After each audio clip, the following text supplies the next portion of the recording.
नमस्कार, आप देख रहे हैं सी न्यूज और मैं हूं ज्योति अरोड़ा। आइए नजर डालते हैं इस वक्त के न्यूज बुलेटिन पर। गौनाहा प्रखंड के मेहनौल पंचायत के वार्ड नंबर 9 के ग्रामीणों ने नल जल योजना के तहत शुद्ध पेयजल नहीं मिलने पर ग्रामीणों ने वार्ड सदस्य अर्चना देवी के खिलाफ जमकर प्रदर्शन किया। बताते चले कि ये नल जल योजना की प्राक्कलन राशि लगभग 11 लाख की है, जिसकी योजना वर्ष 17-18 में ये नल जल योजना की कार्य वार्ड क्रियान्वयन समिति के द्वारा की गई है। वहीं ग्रामीण कुंदन कुमार, विवेक कुमार, दीपक कुमार व अन्य ग्रामीणों का कहना है कि ये नल जल योजना का कार्य लगभग 1.5 वर्ष पहले समाप्त हो गया, लेकिन अभी तक हम लोगों को शुद्ध पेयजल प्राप्त नहीं हुआ। वहीं मुखिया मोतीलाल पासवान ने बताया कि अभी तक ग्रामीणों के द्वारा हमारे पास कोई शिकायत आवेदन पत्र प्राप्त नहीं हुआ है। अगर ग्रामीणों के द्वारा शिकायत पत्र हमें दिया जाएगा तो हमारे द्वारा इस योजना की जांच कर दोषियों को पर कार्यवाही की जाएगी। गौनाहा इस नल जल से क्या देखिए, ये 2 साल से नल जल योजना जो है 2 साल से ये काम हो रहा था, लेकिन काम अभी खत्म हो चुका है। जो अभी हम लोग के गांव में पानी सप्लाई नहीं हो पाया है। पंचायत से बोल रहा हूँ, वार्ड नंबर 9 से। और ये हमारे गांव में जो पानी की टंकी लगी हुई है 2 साल पहले ही पूर्ण हो चुका है, लेकिन आज तक पानी की सप्लाई नहीं है। क्या नाम पड़ेगा? मेरा नाम विवेक कुमार है, मैं मेहनौल खुर्द से बोल रहा हूँ। क्या प्रॉब्लम है? सर उसमें स्टार्टर का प्रॉब्लम है, स्टार्टर खराब है। अभी हम बनवाने के लिए दे दिए हैं रामनगर में। बिहार से सीनू संवाददाता आर्यन की रिपोर्ट। छोटाउदेपुर जिले के नसवाड़ी में जीएसएफसी के किसान सुविधा केंद्र पर यूरिया खाद लेने के लिए जान जोखिम में डालकर किसान की लंबी लाइनें लगी। कोरोना महामारी के बीच सोशल डिस्टेंस की धज्जियां उड़ाई गई। यूरिया खाद के 2 बैग के लिए किसानों को अपनी जान जोखिम में डालकर लंबी लाइन लगी। बारिश गिरने से फसलों की जीवन देने के लिए यूरिया खाद की किसानों की होती है आवश्यकता। गुजरात से सीनियर संवाददाता विनेश राठवा की रिपोर्ट। कासगंज में हुए ट्रिपल हत्याकांड के मामले में मृतकों के शव पोस्टमार्टम के बाद उनके गांव ले जाए गए, जहां परिजनों में कोहराम मच गया। उनके शवों को पास के ही स्कूल में रखा गया, जहां लोगों का सैलाब उमड़ पड़ा। आक्रोश को देखते हुए आसपास के जिलों से भारी संख्या में पुलिस फोर्स बुलवाकर गांव में तैनात कर दिया गया है। वहीं मृतक के पिता ने गिरफ्तार किए गए आरोपियों को निर्दोष बताया है। फिलहाल अंतिम संस्कार की तैयारियां की जा रही हैं। वहीं सपा के पूर्व सांसद देवेंद्र सिंह यादव भी मौके पर पहुंचे और सरकार पर सवाल उठाते हुए कहा कि प्रदेश में जंगल राज है, लगातार हत्याएं और बलात्कार हो रहे हैं, प्रशासन मुखदर्शक बने हुए है, कोई कार्यवाही नहीं हो रही है। इस घटना में कहीं न कहीं पुलिस पर राजनीतिक दबाव रहा, जिससे इन्हें न्याय नहीं मिल पाया। वहीं अखिलेश यादव द्वारा किए गए ट्वीट पर उन्होंने कहा कि गुंडा राज चल रहा है, पूरा प्रदेश गुंडों के हाथ में पहुंच गया है। पूरे प्रदेश में लूट, खसूट और अपहरण हो रहे हैं, हत्या भी हो जाती है, लेकिन पुलिस कार्यवाही नहीं करती। गुंडों को पुलिस का संरक्षण प्राप्त है। कह रही है कि 8 आरोपियों को उन्होंने गिरफ्तार कर लिया है। सर 8 आरोपियों में 3 तो लड़की हैं उसमें, समझे, और एक बुढ़ा है उसमें। मेरा उन पे एक पे भी FIR नहीं है जिन लोगों ने किया है। शायद एक हो लेकर आया वहां में, तो मैं कह नहीं सकता हूँ। फिलहाल बताऊं, ऐसा तो अब हमारे मर गए तो उन्हें दिखाना है। 8 को कर लिया, 10 को कर लिया गिरफ्तार। मैं नहीं मानता, मैंने न देखा है आंखों से, न मेरे सामने गिरफ्तार हुए हैं। सर मैं तो अपने लाशों को देख रहा हूँ, बस लाशों को चुन रहा हूँ, कहाँ लाशें पड़ी क्या देख रहा हूँ। वहां में एक भी मेरा आदमी जिन पे FIR है, जिनने मारे वो नहीं है। 2 लड़की पकड़ ली बराबर वाली, एक उसका पति पकड़ लिया है, बहू को भी पकड़ लिए, बढ़ई शर्मा कहते हैं, और उसका एक बाप को पकड़ ले गए साहब। 4 तो यही हो गए साहब, एक उसका लड़का, 5 ये हो गए। अब मुझे नहीं मारा, 3 को हैं। मुझे ये बता दे कोई पुलिस ये बता दे कि उसमें ये पकड़ लिया है जिसमें हमारी FIR नाम दर्ज भाई है, उनमें कौन सा पकड़ लिया है ये बताएं। ऐसा सब 20 पकड़ लिए, मुझे क्या मालूम, मेरा तो नहीं पकड़ा गया कोई। जिसमें FIR नहीं पकड़ा है तो मैं क्या जानू, तुम 20 पकड़ ले जाएगा हमसे। FIR जिसके नाम हुई है केवल उसमें से कोई नहीं पकड़ा गया। हम यही कहेंगे कि जो हुआ है राज्यपाल के साथ बहुत अनर्थ हुआ है, और ये सरकार जंगल राज्य है। राजनीतिक लोग गलत सलत दबाव दे के जिनसे द्वेषभाव मानते हैं उनकी हत्याएं करा रहे हैं। पूरे प्रदेश में लूट मार मची पड़ी है, हत्याएं हो रही हैं, बहन बेटियों की इज्जतें लुट रही हैं और प्रशासन मूक बना हुआ देख रहा है। कोई न्याय नहीं मिल रहा, लोग थाने में भटक रहे हैं, लेकिन सरकार के कुछ लोग जबरदस्ती दबाव दे देकर लोगों की हत्याएं करा रहे हैं और ये सरकार बिल्कुल फेल है। कोई लोगों को पुलिस की भूमिका की तो फिर किस तरह की पुलिस की भूमिका है? नहीं, पुलिस की भूमिका तो ये बता ही रहे हैं कि लगातार अपने फरियाद करते रहे, लेकिन उसके बावजूद भी पुलिस ने कोई कार्रवाई नहीं की। लेकिन मैं जो बता रहा हूँ कि पुलिस पर भी ऊपर से इतने राजनीतिक दबाव पड़े रहते हैं जो पुलिस चाहकर भी कुछ काम नहीं कर पाती और यही हालत यहाँ भी रही। ये राज्यपाल मेरे पास भी गए थे, मैंने भी कई बार पुलिस वालों से कहा था कि भाई इनकी फरियाद को सुनो, कहीं कोई घटना न घट जाए, लेकिन उसके बावजूद भी कोई न्याय नहीं मिल पाया और इतनी बड़ी घटना हुई कि ये बेचारे वैसे भी विकलांग थे और वहाँ के बाद आज अनाथ होके बैठे, पूरा परिवार चला गया इनके हाथों से। क्या लगता है आपको इस घटनाक्रम में किसी राजनीतिक नेता का भी? देखिए, ये तो ये राज्यपाल ही बताएंगे, हमें तो पूरी जानकारी नहीं है इसकी, लेकिन मैं ये जरूर कहूँगा कि कोई न कोई राजनीतिक दबाव जरूर रहा है जो इनको न्याय नहीं मिल पाया और इनके सामने इस गांव में किसी की हिम्मत ऐसी नहीं थी। कोई पड़ जाता, ये प्रधान रहे, परिवार के प्रधान रहे और हमेशा ये सम्मानक जन आदमी रहे और कभी इनके ऊपर कोई दोष आरोपण नहीं था। और मौजूदा भी प्रधान इन्हीं के परिवार से हैं और भले अच्छे लोग थे। तो कासगंज से सीनियर संवाददाता विशाल श्रोत्री की रिपोर्ट। कौशाम्बी में नई नवेली दुल्हन ने घरेलू कलह के चलते मौत को गले लगा लिया। कौशाम्बी के कड़ाधाम कोतवाली के दौलतपुर कसार ग्राम प्रधान की भाभी है मृतक महिला। अभी 15 महीने ही हुए थे शादी के। मृतक के घर वालों का आरोप है कि दहेज के लोभी ने उनकी बेटी को मार डाला। दहेज में बुलेट मोटरसाइकिल की मांग कर रहे थे दामाद और दामाद के परिवार वाले। लड़की के माँ बाप ने सीधा आरोप अपनी लड़की लवली के पति और देवर व ननद पर लगाया है। कौशाम्बी से सीनियर संवाददाता एफ वसीम गाजी की रिपोर्ट। देश के चौथे स्तंभ कहे जाने वाले पत्रकार आए दिन सुरक्षित नहीं हैं।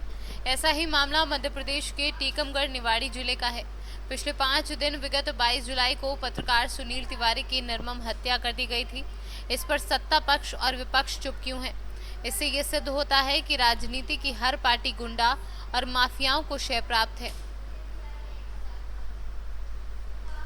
टीकमगढ़ से सीनियर संवाददाता साकेत यादव की रिपोर्ट। हमीरपुर में अवैध तमंचा वाला बाबू, स्कूल के बाबू का अवैध तमंचा लिए वीडियो हुआ वायरल। बाबू खुलेआम तमंचा लहराते हुए पड़ोसी से विवाद होने पर उसको दे रहा है धमकी। सरस्वती बाल विद्या मंदिर स्कूल में बाबू के पद पर तैनात है तमंचे वाला दबंग बाबू। हमीरपुर से सीनियर संवाददाता किरण ठाकुर की रिपोर्ट। उत्तर प्रदेश के जनपद हापुड़ के गढ़ रोड स्थित बाबू रामचरण दास सामुदायिक स्वास्थ्य केंद्र पर जीवन दायिनी 108 102 एम्बुलेंस कर्मचारी संघ उत्तर प्रदेश हापुड़ एम्बुलेंस कर्मचारियों को वेतन नहीं मिलने पर कर्मचारियों में रोष उत्पन्न हो गया है।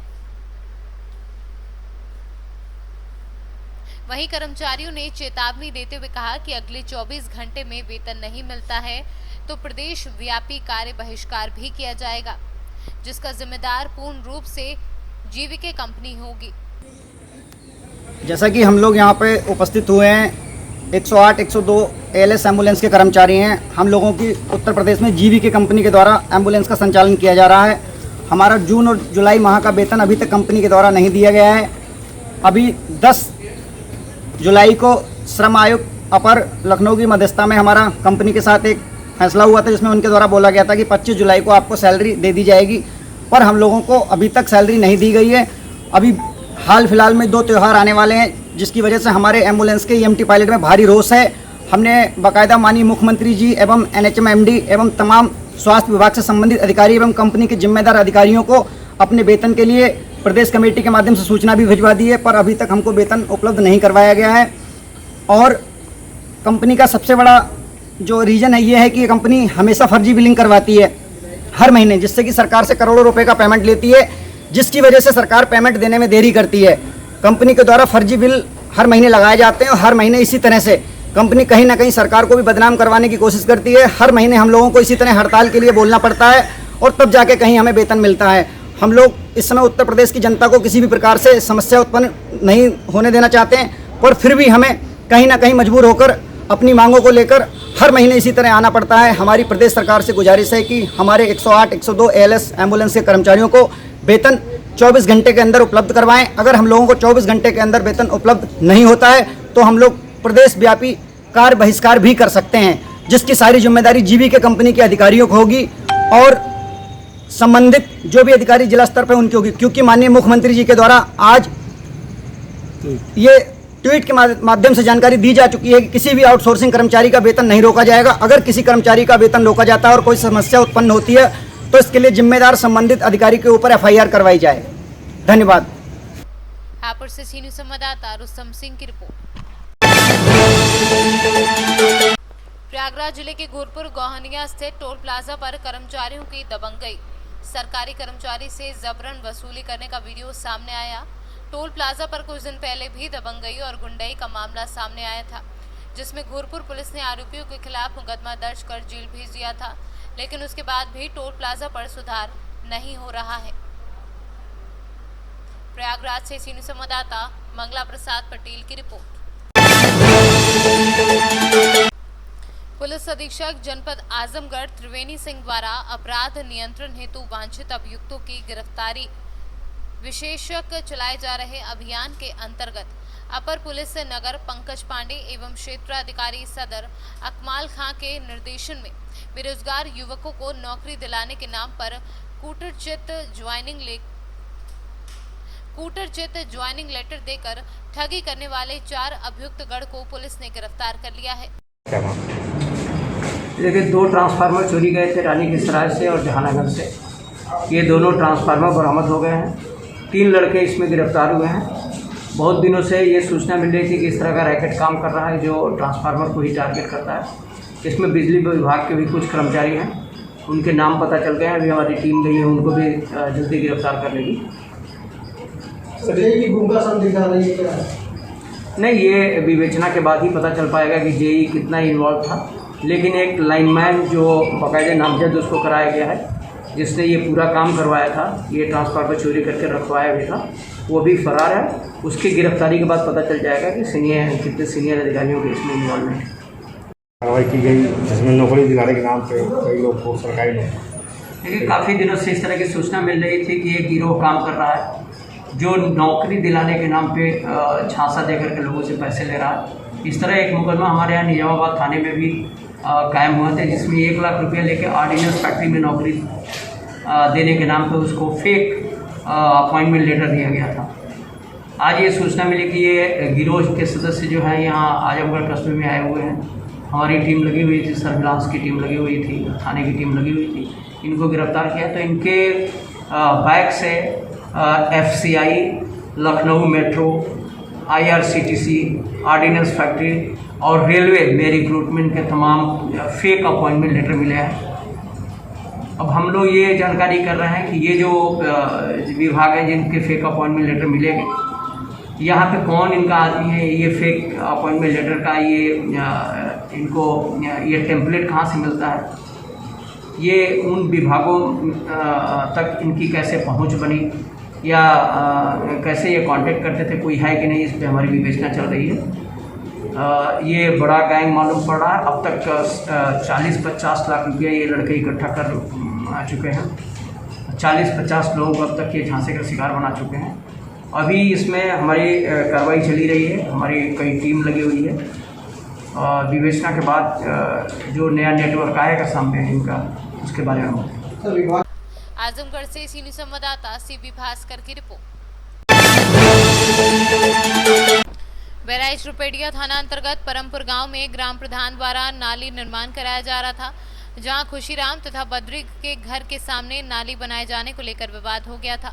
विवाद निपटाने के लिए ग्राम प्रधान मंशाराम व ग्रामीणों ने विवादित पक्ष को समझाने की बहुत कोशिश की, परंतु कामयाबी नहीं मिली, जिस पर ग्राम प्रधान व ग्रामीणों पर खुशीराम व बद्री द्वारा गाली गलौज, मारपीट व पथराव कर दिया गया, जिसको लेकर ग्राम प्रधान मंशाराम वर्मा ने रुपेडिया थाने पर पहुंचकर खुशीराम व बद्री के खिलाफ प्रार्थना पत्र देकर मामले की जांच कराए जाने एवं उचित कार्यवाही किए जाने की मांग की है।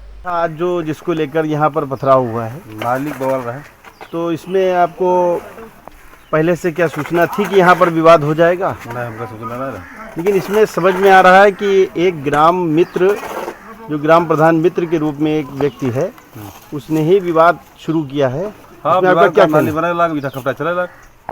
किसने चलाया ईटा खपटा? अब जी के मुहारे में रहता है, बद्री दादा के घर से चला है। बद्री के घर से चला है। बद्री है क्या? पंचायत मित्र।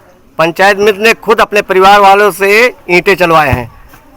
मौजूद थे आप? मौके पे नहीं थे? हाँ, मुँह तो भाग लिया ना, हमें लग गया, तब क्या लगा। यानी पुलिस कितने देर बाद पहुंच गई थी? 20-25 मिनट बाद पहुंची है, 25 मिनट बाद। इधर के लोग ज़्यादा चोटिल हुए हैं। हाँ, चोट इन्हों लगे, एक लड़की चोटाई गए। अच्छा, क्या निर्माण कार्य में कोई अवरोध हो रहा है कि काम चालू है? नहीं, काम चालू है, इस समय पर मौजूद काम चल रहा है। बहराइच से सीनियर संवाददाता नईम खान की रिपोर्ट। इस वक्त के न्यूज बुलेटिन में फिलहाल इतना ही। देश और दुनिया की तमाम बड़ी खबरों के लिए आप देखते रहिए सी न्यूज। हर खबर आपके साथ, आपके हाथ।